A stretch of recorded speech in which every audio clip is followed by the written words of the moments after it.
Hello. अपनी बात कर रहे थे शाकंभरी व अजमेर के चौहानों के बारे में, जिसमें अपने पृथ्वीराज प्रथम तक बात कर ली थी। आज अपनी बात करेंगे अजय राज और अर्णोराज के बारे में। तो स्वागत आप सबका अपने channel tales from history by Pavan Singh पर। अपने अजय राज के बारे में जानते हैं। पहले अजय राज का शासनकाल 1105 से लेकर 1133 तक माना जाता है और अजय राज ने अजमेर में बिठली नामक पहाड़ी पर अजय मेरु दुर्ग का निर्माण करवाता है। यह वही अजय मेरु दुर्ग है जिसको अपने वर्तमान में तारागढ़ दुर्ग के नाम से जानते हैं। अजय राज ने अजमेर को अपनी राजधानी बनाता है और यह चौहानों का प्रथम शासक था जिसने सिक्के जारी किए थे।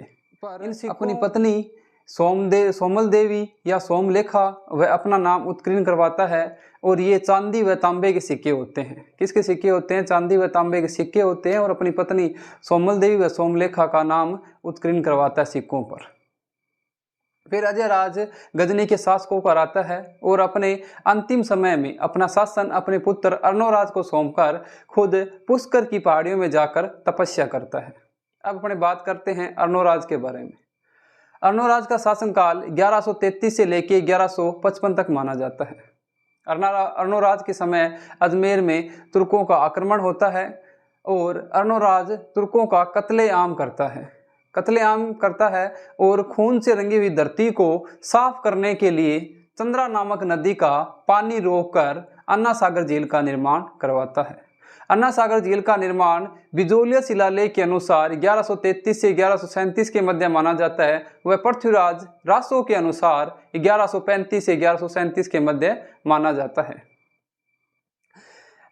अर्णोराज के समय गुजरात के चालुक्य व अर्णोराज चौहानों के मध्य संघर्ष होते हैं। इसमें सबसे पहले अर्णोराज व गुजरात के चालुक्य शासक सिद्धराज के मध्य संघर्ष होता है। इस संघर्ष में अर्णोराज विजय होता है और सिद्धराज हार जाता है।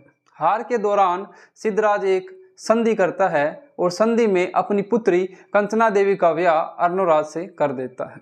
अब माना जाता है कि अर्णोराज का गुजरात के चालुक्यों के साथ दो संघर्ष हुए थे। प्रथम संघर्ष तो ये था। दूसरा संघर्ष 1145 में, जिसे अपने आबू का युद्ध बोलते हैं, वह हुआ था। इस युद्ध के बारे में यह कहा जाता है कि एक बार अर्णोराज अपनी पत्नी कंचना देवी के साथ चौपड़ खेल रहे थे और खेल के दौरान क्या होता है, कंचना देवी अर्णोराज को हरा देती है और मजाक में बोलती है कि महाराज हमने आपको हरा दिया। इस बात पर अर्णोराज को गुस्सा आ जाता है और अर्णोराज कंचना देवी को भला बुरा बोल देते हैं और कहते हैं कि आप हमें क्या हराओगे, हमने आपके पिताजी सिद्धराज को हराकर आपको प्राप्त किया है।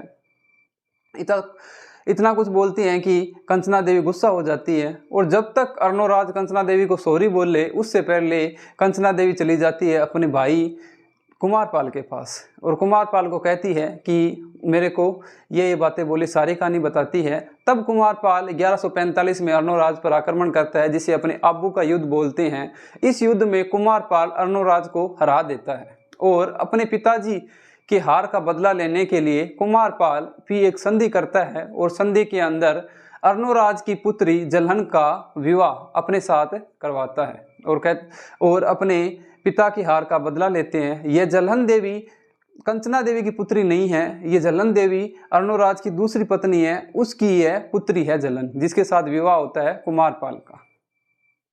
अब अपने अर्णोराज के अन्य कार्य देख लेते हैं। अर्णोराज शैव धर्म होने के साथ साथ अन्य धर्मों को भी संरक्षण दिया। अर्णोराज ने पुष्कर में वारहा मंदिरों का निर्माण करवाया था।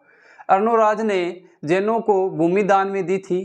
अर्णोराज के दरबार में दो विद्वान रहते थे, देवघोष और धर्मघोष नामक दो विद्वान रहते थे। अब लास्ट में अर्णोराज की हत्या कर देता है जगदेव अर्णोराज का पुत्र होता है और अपने पिता की हत्या कर देता है। इस कारण चौहानों का पितरंता कहलाता है जगदेव कहलाता है। इसके बाद अर्णोराज के बाद शासन जगदेव के हाथ में आएगा और जगदेव 3 साल तक शासन करेगा और अपने शासनकाल में कुछ महत्वपूर्ण कार्य ऐसे नहीं करते हैं जिसके बारे में अपने उनको पढ़ना पड़े, इसीलिए अपने कल देखेंगे विग्रहराज चतुर्थ को। तो धन्यवाद आप सबका। अपने channel tales from history by Pavan Singh को सब्सक्राइब कीजिए और इसी तरह मैं आपको छोटी छोटी वीडियो दूंगा जिसमें 5 से 6 मिनट 10 मिनट लास्ट होगी, जिसके अंदर आपको 2 से 3 राजाओं के बारे में बताऊंगा और वही बातें बताई जाएगी आपको जो परीक्षा की दृष्टि से और जनरल नॉलेज के लिए आवश्यक होगी। तो धन्यवाद। सब्सक्राइब कीजिए हमारा channel tales from history by Pawan Singh.